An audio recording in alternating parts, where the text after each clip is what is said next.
And good evening to you, wherever you are. I would like to get off with the big event, Batman 681. And this talks to you about the conclusion of the long awaited RIP. Does he die or doesn't he die? Well, it's pretty much established that RIP does hold merit to the name. I'm just going to go over what I did like and not like about the thing. First off, what I didn't. Oh, you can see my computer screen in my glasses. Glare. What I did like was I like Grant Morrison's truly original, unique ideas that he brought to Batman's character. Something that we haven't seen in a while, something interesting. I also liked that we saw Batman prepare himself in a more mental way. Like he saw him practicing different levels of Buddhism. He mentally prepared his mind in case he was mentally attacked to make another character. Um, I like the new slot of the new cast of villains, the Black Glove, the very truly scary people. I don't know if they were around beforehand. They're new to me, so I really enjoy them. They look terrifying and menacing. I also liked just some of that. What I really enjoyed was the Batmans around the world. Now they're just different Batmans. Once again, they're new to me, so I like them a lot. I found them very original. Now let's go on to a little bit of things of what I didn't like. Most of the thing that I didn't like was the story really felt too sporadic, too en van go. It was kind of like Grant Morrison's superiority to it. It felt like if you, the writer was saying if you're not smart enough to read to catch on what's going on here, you have no business reading the story. Now I did like reading it back to back, made it very simple and very a story very easy to understand. Um, but I mean, it could have seemed a little bit more well clarified, a little bit more well placed. It just seemed to be going all over the place, and at some points it was really enjoyable, and at some other points it was really frustrating. The artwork I have no qualms about. I don't have anything positive to say about it. I don't have anything negative to say about it. It was just enjoyable. Um, I think that would be just my most major complaint about the story. It just really seemed way too sporadic. Sometimes I was really turned off by it, and it took me out of the story. Oh, and another thing that I was the way that the RIP hands out, it was very just for such an original idea, the whole story just reeked of original concepts, original ideas, original new directions, and the so-called RIP of Batman, it was very disappointing. That's all I have to say. It wasn't, you know, I just expected something more and not such a traditional comic book. I'll just say this: the end of the arc made it very easy for Batman to come back into the story. I don't know if they did that to please that fans or just So now we have this slew of other stuff that's coming back. Battle for the Cow. I'm not looking forward to that. It just seems like a cash crop thing that DC would be doing. Let's see what else we have. We have Justice Society of America, The Kingdom Come Special, The Kingdom. Boom, boom, boom. I've been enjoying the slow pace of it. Think about, even though a lot of people have been complaining that the Kingdom series or saga, whatever you want to call it, has been taking a little bit too long, and those people, the comic book club, are not enjoying that. That's okay. I am enjoying it. It really delves into every character, see what really makes them tick. And in a lot of sagas, you really don't get that. It's kind of like one-liners and action, and then something drastic that happens to that respective universe, like an event book.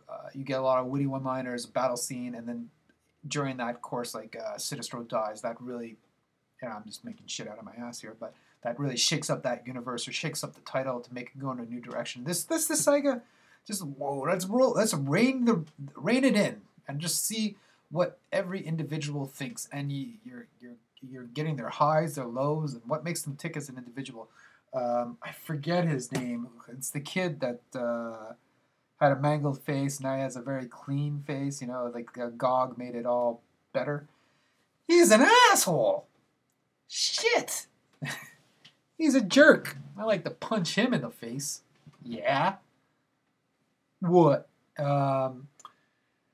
It's that kind of like, it's that kind of slow pace that I'm enjoying. I have a series of other comic books that go at a very fast rate that I can delve into. And it's just nice to go to another big event, and it feels like a big event that's just taking it step by step. And I'll tell you this, that ending is probably the most terrifying ending. Just this close up of GOG's face, and it's scary and it's weird and it's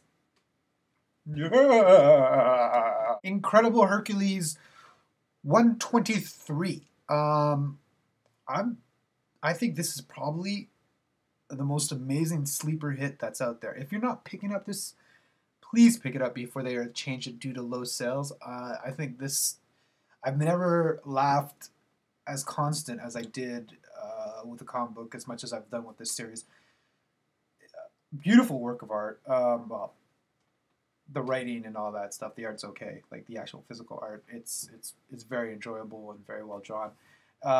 Greg Pak has taken an in-depth look at Greek mythology and put it in your Incredible Hercules with humor, wit, satire, and just knocking it out of the park. It's making it relatable to modern times and taking you back in the day. So if you're not reading this, I really implore you to pick it up. It's so funny. And it feels like a big event book, even though it's not really. It's such a weird thing. They have all these big epic storylines contained in 4 or 5 parts, and they really have a shaking foundation on the Marvel Universe. However, it's not necessary for every single freaking superhero to jump in and be like, hey, we're going to help out in this big mega thingamajig. But it's just Hercules taking on things with his sidekick, Amandus Chow, and he's probably the best buddy book is this book. Like Amandus Chow and Incredible Hercules, the most ultimate pairing that in a long comic book time that I get excited every time this book comes out, and I implore everybody else to pick it up. And even though this doesn't really get out to a lot of people, if you're reading comic books and you don't have this on your pull list, what's the matter with you? What's the matter with you? I get so stressed out. I gotta drink some wine. Oh boy. And I think I'm going to wrap it up with Runaways 4 as well. Okay, Runaways number 4. The volume 3, a lot better than the previous arc between Joss Whedon. This is really good. It's super reminiscent of the original Runaways, written by Brian K. Vaughan. I forget who's writing it. Mr. or Mrs. Moore, I'm not too sure. And the art is by Ramos. He did some work on Spectacular Spider-Man, a whole bunch of stuff. He's been around. That artwork actually is the perfect fit for this title. If anything screams of kids and teens and superheroes, it's that artwork. It's an unbelievable match. Good job, Marvel.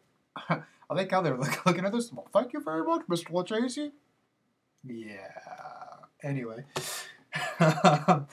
So, what I like about this, it's, like I said, it's very reminiscent. The story arc involves space aliens coming back after total brain fart, can't remember her name. But, and involves with the angst between the team of them just freaking out.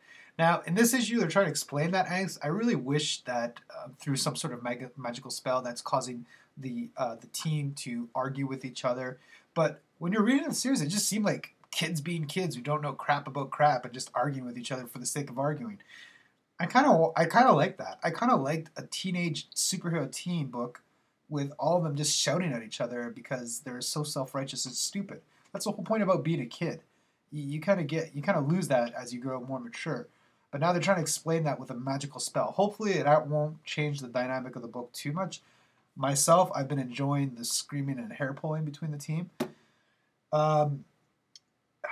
It just reminds me so much of Volume 1 and Volume 2. It's a great stuff, and I don't know how it's doing in terms of sales. I don't think it's as popular as it was before. I think the Whedon arc I didn't particularly enjoy it. The a lot of other people did.